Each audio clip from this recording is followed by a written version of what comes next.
Sud Radio. Et tout de suite, c'est le regard libre d'Elisabeth Lévy. 5h-10h, le grand matin Sud Radio. Bonjour Elisabeth. Bonjour Cécile, bonjour à tous. Alors, vous voulez revenir sur notre question du jour, d'ailleurs, c'est est-ce qu'il faut retirer de l'Assemblée nationale la statue de Colbert? C'est non très largement pour l'instant. Cette guerre des statues continue et Colbert est toujours donc dans le collimateur, Elisabeth. Eh bien oui, on dénonce souvent la lenteur de la justice, qui est parfois appelée à se prononcer sur des faits qui remontent à 10 ou 20 ans. Eh bien le procès de Jean-Baptiste Colbert arrive avec la bagatelle de 350 ans de retard. Et la sentence est prononcée d'avance. Le Premier ministre de Louis XIV doit être effacé de notre mémoire, ou plutôt n'y demeurer que comme repoussoir, comme preuve de nos crimes passés. Donc mardi, vous l'avez évoqué, la statue a été taguée avec l'inscription négrophobie d'État. Et franchement, cette attaque était un véritable lynchage symbolique. Oui, à Thionville, ce ne sont pas des militants qui ont débaptisé le lycée Colbert.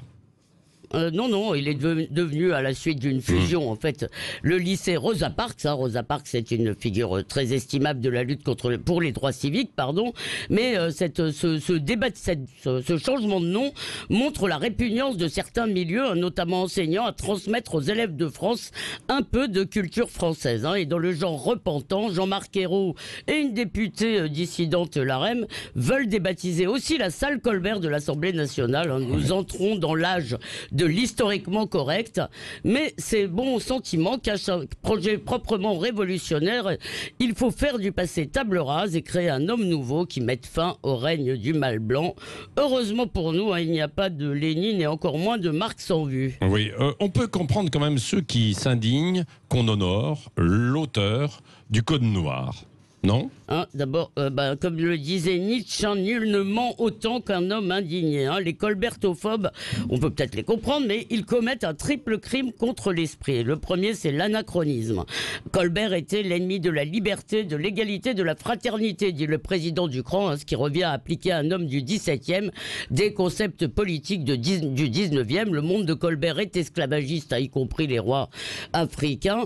La révolution des droits de l'homme n'a pas encore eu lieu.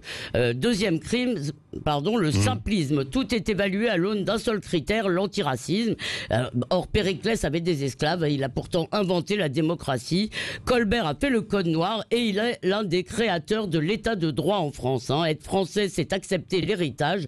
Notre mémoire n'est pas un supermarché qu'on puisse débarrasser des articles passés de mode. Et enfin, troisième crime, c'est l'obscurantisme, l'ignorance revendiquée. Les militants se repassent des éléments de langage, mais ils ne veulent absolument pas savoir qui était Colbert et d'ailleurs Lyautey, Gambetta ou De Gaulle.